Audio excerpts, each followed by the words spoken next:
I'm Austin Westfall. We're going to be keeping an eye on this live look above this crowd of demonstrators in the Twin Cities after an immigration and customs enforcement officer shot and killed a Minneapolis driver earlier today. It's the story we've been following all day since it took place. It's a shooting that federal officials said was an act of self-defense, but that the mayor of Minneapolis described as reckless and unnecessary. The AP says the 37-year-old woman was shot in front of a family member during a traffic stop in a snowy residential neighborhood south of downtown Minneapolis. The woman has been identified as Renee Nicole Good, who described herself as a mother, a wife, and a poet, according to the New York Post. Videos taken from different vantage points show an officer approaching an SUV stopped across the middle of the road, demanding the driver open the door and grabbing the handle. The Honda pilot begins to pull forward, and a different ICE officer standing in front of the vehicle pulls his weapon and immediately fires at least 2 shots into the vehicle at close range, jumping back as the vehicle moves toward him. Again, this is a story that we're going to continue to track all night, especially as we're also hearing that there's demonstrations planned in major cities across the countries in light of what happened today in Minneapolis. Standing by is Jeffrey Halstead. He's the former chief of police for Fort Worth, Texas, the Fort Worth Police Department there. Jeffrey, in your experience, what do federal and local use of force policies generally say about firing at or near a moving vehicle? And what specific facts would have to be present for an officer to lawfully justify shooting a driver who is blocking a road and then begins to drive off? Yeah, the complexity of shooting at a moving vehicle is, we've actually altered our training in the last 2 decades to adjust it to the use of deadly force because, unlike movies, that bullet is not going to stop the threat of a moving vehicle. With that said, in these types of instances, you notice the one agent that's reaching into a vehicle, that's also highly discouraged in advanced police training and tactical training, because reaching into a moving vehicle, more than likely you're going to be dragged along the street and you're actually putting yourself in harm's way, and that reacts for an escalation of force. So a couple of errors on the onset, but then again, when you look at the totality of those circumstances, it's milliseconds that's happening. And, the driver's probably wanting to get out of a very precarious situation and an angry crowd. And then the ICE officers want them to stop to do more conversations.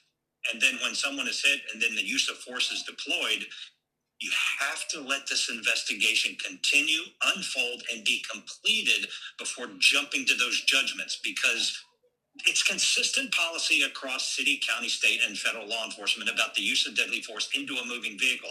It will not stop your threat. You need to assess your personal situation and make adjustments so that you can reduce and calm those escalating matters very, very rapidly. Moments ago, we heard from Kristi Noem, Department of Homeland Security Secretary. DHS says the driver was, quote, attempting to run over officers. Minneapolis' mayor, Jacob Frey, on the other hand, says the video does not support self-defense. Jeffrey, when there are dueling narratives like this, what pieces of evidence tend to be most decisive? Is it something like a body camera, radio traffic, witness statements? And how do investigators test each of those types of evidence for reliability? The point of view of all persons involved is going to be your most compelling evidence. What is happening here that is not good for this situation and good for the community are these immediate conversations that are coming from very powerful elected officials. This investigation needs to take place, get forward, and come to a conclusion before these rash judgments are made. With that said, when you look at these conversations, body cam video is without a doubt, from the point of view of those officers, going to be very compelling.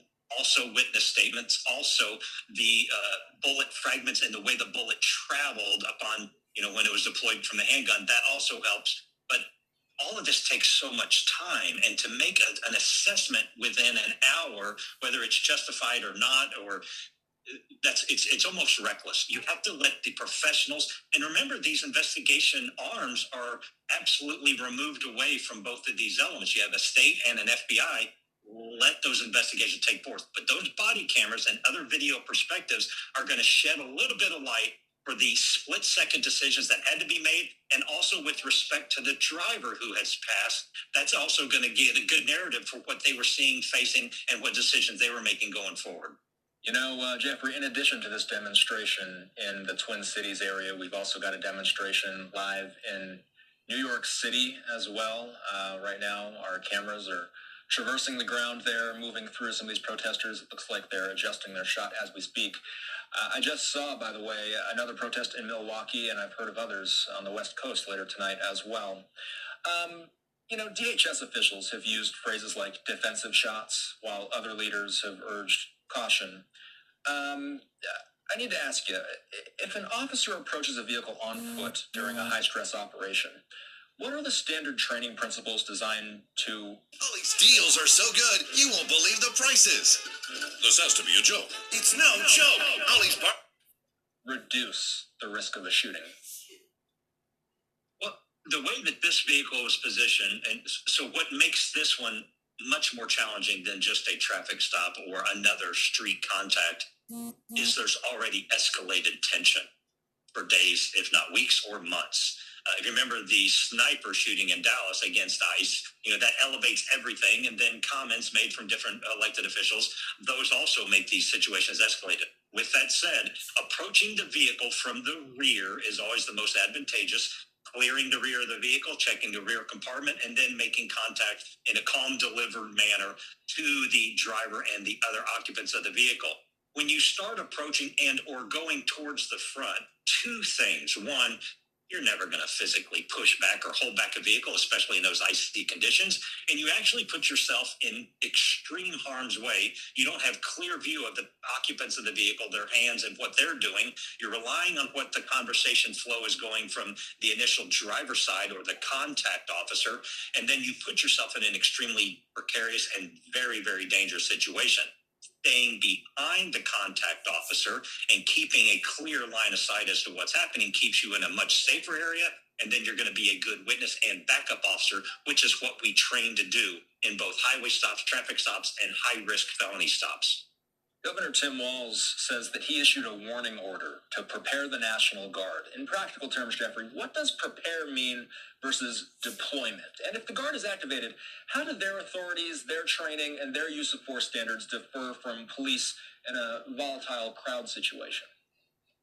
Yeah, the preparing for the National Guard is really just getting them to pre-mobilization status. So they want to make sure that all of those troops and commands are actually notified and ready, and then they get them to start getting briefed on these situations. When they are deployed, they are there for eyes of calm and eyes of present and keeping a strong security line. They're probably going to initiate some kind of a curfew at some point so that they can try to level these tensions and start decreasing them. Right now, tonight, and tomorrow are going to be the most volatile days of this incident. This is extremely tragic. It's also extremely dangerous. Of course, you're going to have to get ready to mobilize some additional assets because you need a force multiplier, which is what the National Guard would do, and they will work in sync with providing a safety delivery of resources to calm these down so they don't get riotous like we saw when you go way back to the LA riots and the other George Floyd riots. We want to make sure that this stays remain calm. Let the investigation continue. And I always remind people, especially activist group and activist leaders, law enforcement has a very strong history of holding people highly accountable, especially in deadly force confrontations. Let this investigation finish, and if there is fault or if there's a lack of adjustment for the training, that is going to be addressed very quickly. But this investigation has to be concluded. People have been combing through these videos, and I know you've seen them too. We've seen videos from plenty of different angles of this incident. By the way, what we're looking at right here is some of the aftermath. Okay, there's the vehicle crash itself. After the woman was shot, who I'll just reiterate, she has been identified now as Renee Nicole Good, who is described as a mother, a wife, and a poet. Jeffrey, how is it possible that so many different people can have such a different take and such a different perspective after seeing the same pieces of footage capturing the same events? Yeah, what makes this even worse is so much of the social media narrative can be misinformation, disinformation, and actually put a delineation of many aspects of our community as well as our nation. We're living in this right now. We really, really are. Law enforcement takes a bipartisan and a non-political stance on many issues. However, In the last few years, it's become a very, very political mission.